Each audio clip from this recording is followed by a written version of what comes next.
Hi friends, ఎలా ఉన్నారు? Friends, ఈరోజు నేను మీకు ఒక కథ చెప్పబోతున్నాను. ఇదొక మాంసం కొట్టే వ్యక్తి తనకు దొరికిన ఒక అరుదైన రాయిని తెచ్చిపెట్టుకున్నాడు. అయితే ఆ రాయి ఇలాంటి రాయి కాదు. సాక్షాత్తు ఆ మహావిష్ణువుకు ప్రతీకగా చెప్పుకునే ఆ రాయి సాలిగ్రామ్ రాయి. ఇది చాలా విశేషమైంది. అలాంటి రాయి ఒక మాంసం కొట్టే వ్యక్తికి దొరికితే తాను దానితో ఏం చేశాడు? అసలు ఆయనకే ఆ రాయి ఎందుకు దొరికింది? దీని వెనుక ఆ మహావిష్ణువు మాయ ఏమైనా ఉందా? ఈ విషయాలు మరియు ఈ కథ మొత్తం నేను మీకు ఈరోజు ఈ వీడియోలో చెప్పబోతున్నాను. ఫ్రెండ్స్, ఇప్పటి వరకు ఇటువంటి కథను మీరు విని ఉండకపోవచ్చు. కాబట్టి వీడియోని చివరి వరకు స్కిప్ చేయకుండా చూడండి. అంతకంటే ముందు మీలో ఎవరన్నా మా ఛానల్ని సబ్స్క్రైబ్ చేసుకోకపోయి ఉంటే కనుక వెంటనే సబ్స్క్రైబ్ చేసుకోండి. పక్కనే ఉన్న బెల్ సింబల్ని ప్రెస్ చేయడం మాత్రం మర్చిపోవద్దు. ఫ్రెండ్స్, ఈ కథ బీహార్లో జరిగింది. అక్కడ ఉన్న ఒక ఊరిలో ఒక మాంసం కొట్టే వ్యక్తి జీవిస్తూ ఉన్నాడు. అతను రోజూ మాంసం అమ్ముతూ జీవనం సాగిస్తూ ఉండేవాడు. కానీ ప్రతి నిమిషం ఆయన దేవుని నామస్మరణ చేస్తూనే ఉండేవాడు. మాంసం కొట్టేటప్పుడు, మాంసం అమ్మేటప్పుడు ఎల్లప్పుడూ కూడా ఆ దేవుని నామం జపిస్తూనే ఉండేవాడు. ఇదిలా ఉండగా ఒకరోజు అతను ఏదో ఒక పని మీద వేరే ఊరికి వెళుతూ ఉండగా అతని కాలికి ఒక చిన్న రాయి తగిలింది. వెంటనే ఆగి అదేంటా అని చూశాడు. అక్కడ తన ఎదురుగా ఒక చిన్న రాయి ఉంది. ఆ రాయి నలుపు రంగులో గుండ్రంగా ఉంది. అది చూడ్డానికి భలేగా ఉంది. వెంటనే అతను ఆ రాయిని తీసి తన జేబులో వేసుకున్నాడు. దానిని తన మాంసం కొలిచేందుకు తూకంగా వాడుకుందామని అనుకుని దానిని తీసి తన జేబులో పెట్టుకున్నాడు. అలా వెళ్ళి తన పనిని ముగించుకుని తిరిగి తన ఇంటికి చేరుకున్నాడు.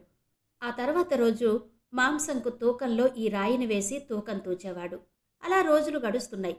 కానీ ఆ రాయిని ఉపయోగించిన దగ్గర నుంచి అతను దానిని గమనిస్తూ ఉన్నాడు.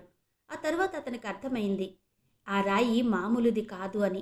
ఆ రాయి ఎంతో అందం మరియు ఎంతో మహత్తరమైంది అని అర్థం చేసుకున్నాడు. కొద్ది రోజుల్లోనే ఆ రాయి మామూలు రాయి కాదు అని గ్రహించాడు. ఎందుకంటే ఆ రాయి ఒక తూకంలో వేసి మరో తూకంలో ఎంత బరువు పెడితే ఆ సాలిగ్రామ్ రాయి కూడా అంతే బరువుకు పెరుగుతుంది. ఇది చూసి అతను ఆశ్చర్యపోయాడు. మీకు అర్థమయ్యేలా చెప్పాలి అంటే, ఒకవేళ ఎవరికైనా 1 కిలో మాంసం ఇవ్వాలి అంటే ఒక త్రాసులో 1 కిలో మాంసం పెట్టి మరో త్రాసులో ఈ రాయిని ఉంచితే ఆ రాయి కిలో మాదిరిగా మారిపోతుంది. ఒకవేళ ఎవరికైనా 2 కిలోలు ఇవ్వాలి అంటే ఆ రాయి 2 కిలోలకు సమానంగా మారిపోతుంది. ఇది గమనించిన అతను చాలా ఆశ్చర్యపోయాడు. నెమ్మదిగా ఈ వార్త ఊరంతా పాకింది. అందరూ కూడా అక్కడికి రావడం ప్రారంభించారు. ఆ రాయిని చూడాలని రోజూ జనాలు గుంపులుగా రావడం మొదలుపెట్టారు. ఈ కారణంగా అతని అమ్మకాలు 10 రెట్లు పెరిగాయి. అయితే ఈ వార్త ఆ నోట ఈ నోట ఆ ఊర్లో ఉన్న స్వచ్ఛమైన బ్రాహ్మణుడికి చేరాయి. అయితే అసలు ఆ రాయి ఏంటా అని తెలుసుకోవాలని ఆసక్తి పెరిగిపోయింది ఆ బ్రాహ్మణుడికి. కానీ మాంసం కొట్టు దగ్గరకు బ్రాహ్మణులు వెళ్లరు కదా, మరి ఏం చెయ్యాలి అని ఆలోచించసాగాడు. ఏంటా అని ఆలోచించినా ఏదీ తోచకపోయేసరికి ఇక ఎలాగైనా వెళ్ళాలి అనుకుని అక్కడికి వెళ్ళి కొంచెం దూరంగానే ఉంటూ అతనిని గమనించసాగాడు. అక్కడ మాంసం కొడుతున్న అతనిని గమనించసాగాడు. అతని ఈ సాలిగ్రామ్ని ఒకవైపు, మాంసం మరొక వైపు వేసి తూకం తుయ్యడం, అది బరువు సమానంగా చూపియడం చూసి కళ్ళారా చూశాడు. అయితే ఇంతలో దూరం నుంచి చూస్తున్న ఆ బ్రాహ్మణుణ్ణి మాంసం కొట్టే వ్యక్తి చూశాడు. నెమ్మదిగా అతని దగ్గరకు వెళ్ళి నమస్కారం చేసి, అయ్యా, మీరేంటిలా వచ్చారు అని అడిగాడు. అప్పుడు ఆ బ్రాహ్మణుడు, నీ దగ్గర ఏదో అద్భుత రాయి ఉందని విన్నాను, అది చూద్దామని వచ్చాను అని చెప్పాడు. అప్పుడు అతను వెంటనే ఆ రాయిని బ్రాహ్మణుడికి చూపించాడు. అప్పుడు ఆ బ్రాహ్మణుడు ఆ రాయిని చూసి, అయ్యా, ఈ రాయి చాలా మహత్తరమైనది. ఇది సాక్షాత్తు శ్రీ మహావిష్ణువుకు చిహ్నమైన సాలిగ్రామ్ రాయి. ఇది చాలా పవిత్రమైనది. అలాంటి పవిత్రమైన ఈ రాయిని నువ్విలా మాంసం కొలవడానికి వాడకూడదు అని సున్నితంగా చెప్పాడు. అప్పుడు అతను, అయ్యా, నన్ను క్షమించండి, నేను తెలియక తప్పు చేశాను. నాకు నిజంగా ఈ రాయి ఇంత పవిత్రమైనదని తెలియదు. ఇది మీరే తీసుకుని ఆ దేవుడి దగ్గర పెట్టండి అని ఆ సాలిగ్రామ్ రాయిని బ్రాహ్మణుడికిచ్చేశాడు. ఆ బ్రాహ్మణుడు ఆ సాలిగ్రామ్ రాయిని తీసుకుని ఇంటికొచ్చేశాడు. వచ్చి రాగానే ఆ సాలిగ్రామ్ రాయిని స్నానం చేయించి పంచామృతంతో అభిషేకం చేయించాడు. అలా తన ఇంట్లోనే ఆ రాయిని ఉంచాడు ఆ బ్రాహ్మణుడు. కొద్ది రోజులు గడిచాయి. ఒకరోజు రాత్రి ఆ బ్రాహ్మణుడు నిద్రపోయిన సమయంలో అతనికి నిద్రలో ఒక కల వచ్చింది. అందులో శ్రీ మహావిష్ణువు ప్రత్యక్షమయ్యాడు. మహావిష్ణువు ఆ బ్రాహ్మణుడితో, నన్ను ఎక్కడి నుంచి తెచ్చావో తిరిగి అక్కడే వదిలేయి అని చెప్పాడు. ఎందుకు అని బ్రాహ్మణుడు అడిగితే, నేను అతని దగ్గరే సంతోషంగా ఉన్నాను.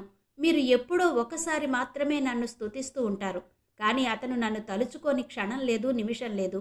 అతని దగ్గరే నేను ఎక్కువ సంతోషంగా ఉన్నాను అని చెప్పాడు.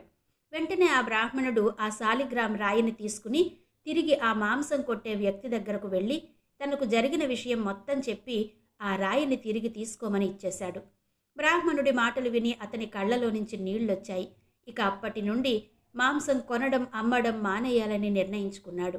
నా దేవుడుకు నేను నచ్చాను, నేను ప్రతి నిమిషం దేవుని స్మరిస్తాను. అలాంటిది ఈ రోజు నుంచి ఈ మాంసం అమ్మే పనిని ఆపేస్తాను. ఇక ఎప్పుడూ నేను నా స్వామి సన్నిధిలో నామస్మరణం చేసుకుంటూ ఉండిపోతాను అనుకున్నాడు. ఫ్రెండ్స్, బీహార్లోని చంపారణ్లో ఒక ఆలయం ఉంది. ఇక్కడ ఉన్న శాలిగ్రామ్ పరిమాణం పెరుగుతూనే ఉంది ఇప్పటి వరకు. శాలిగ్రామ్ రాయిని ప్రతిష్ఠించి అక్కడ పూజలు చేయడం అక్కడ ప్రజలు ఎప్పటి నుంచో చేస్తున్నారు. ఇక్కడ శాలిగ్రామ్ తన పరిణామాన్ని పెంచుకుంటూ ఉంటుంది. ఇదే విషయం ఇప్పటికీ చాలామందికి అంతుపట్టడం లేదు. పశ్చిమ చంపారణ్లోని బగాహా జిల్లాలోని దీపావళి ఆలయం గర్భంలో ఈ శాలిగ్రామ్ రాయి ఉంది. దాదాపు 200 సంవత్సరాల క్రితం నేపాల్ రాజు జగ్ బహదూర్ దీనిని వీరికి బహుమతిగా ఇచ్చాడని నమ్ముతారు. కానీ నిజానికి ఒక మాంసం కొట్టే వ్యక్తి తన దగ్గర ఉన్న శాలిగ్రామ్ రాయిని ఇక్కడ ఉంచి పూజించేవాడని, అతని మాంసం వ్యాపారం ఆపేసి పూర్తిగా ఆ దేవుని నామస్మరణతో అంకితమైపోయాడని, అప్పటి నుంచి ఇప్పటి వరకు ఆ శాలిగ్రామ్ రాయి కొద్దిగా పెరుగుతోంది అని చెప్తారు. ఆ శ్రీహరి నామకీర్తన నిజానికి ఇక్కడి నుంచే ప్రారంభమైంది అని చెప్తారు. ఆ కాలంలో శాలిగ్రామ్ రాయిని ఇక్కడకు తీసుకువచ్చి మెట్ల బావి ఒడ్డున ఉన్న ఆలయ గర్భగుడిలో ఉంచారు అని చెప్తారు. అప్పటి నుంచి ఇప్పటి వరకు తన బరువును నెమ్మదిగా పెంచుకుంటూనే ఉంది ఆ శాలిగ్రామ్ రాయి. ఆ శ్రీ మహావిష్ణువు తన బరువును కొంచెంగా ఎలా అయితే పెంచుకుంటూ పోతాడో అదేవిధంగా ఈ శాలిగ్రామ్ కూడా తన బరువును పెంచుకుంటుంది. ఈ 200 సంవత్సరాలలో శాలిగ్రామ్ స్థాపించినప్పటి నుండి ఇప్పటి వరకు దాని పరిణామం అనేక రెట్లు పెరిగింది అని చెప్తారు. ఫ్రెండ్స్, శాలిగ్రామం అంటే ఏంటి అని మీలో చాలామంది ఆలోచిస్తూ ఉంటారు. అవును కదా ఫ్రెండ్స్, శ్రీ మహావిష్ణువుకు ప్రతీకగా చెప్తారు ఈ శాలిగ్రామ్ రాయిని. ఇవి అరుదైన రకాలు మరియు పరిమాణంలో చాలా చిన్న రాళ్ళు. అవి శంఖంలా ప్రకాశవంతంగా ఉంటాయి. శాలిగ్రామాన్ని విష్ణుమూర్తి స్వరూపంగా భావిస్తారు. వీటిని వైష్ణవులు ఎంతగానో ఆరాధిస్తారు. ఇవి గోధుమ, తెలుపు మరియు నీలం రంగులో ఉంటాయి. సాధారణంగా శాలిగ్రామాలు నర్మదా నది ఒడ్డున కనిపిస్తాయి. ఈ రాయి మీ ఇంట్లో ఉంటే మంచి జరుగుతుంది అని చెప్తారు. ఫ్రెండ్స్, మీరు కూడా ఈ శాలిగ్రామ్ రాయిని తెచ్చి ఇంట్లో ప్రతిష్ఠించి పూజ చేయండి, అంతా మంచే జరుగుతుంది. ఫ్రెండ్స్, ఈ వీడియో మీకు ఎలా అనిపించింది కామెంట్ బాక్స్లో చెప్పండి.